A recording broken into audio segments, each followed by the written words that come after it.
Причини, pre ktoré še výmenky prinoša to usahlasovanie zakona o nacionalnih sovitoh nacionalnih menšinoh zo odluku Ustavnog suda zo 2014 roku i že bi še jasnejšie definovali ovlastenja nacionalnih sovitoh.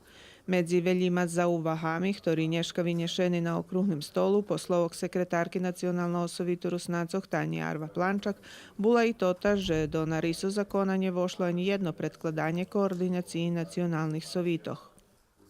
Tiž tak veľký rozpravy vyvolal i fakt, že jak jeden z predložených členov zakona hovorí, že člen nacionalnog sovitu ne može biti člen orgánu političnej stránky.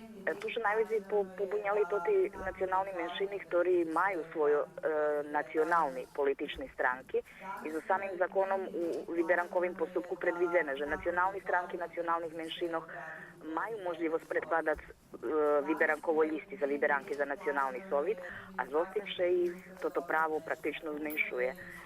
Jedno generálne zaključenje tiež bolo vynešené, že mesto, že by še zljepšal status nacionalnih sovitov, že by še zljepšalo vytvorjovanje pravog nacionalnih menšinoh i na to zavod zapatra z toho ne bude nič, až u jedných segmentoh také stanovisko nacionalnih sovitov, že še dostignuti uroveň pravog zmenšuje.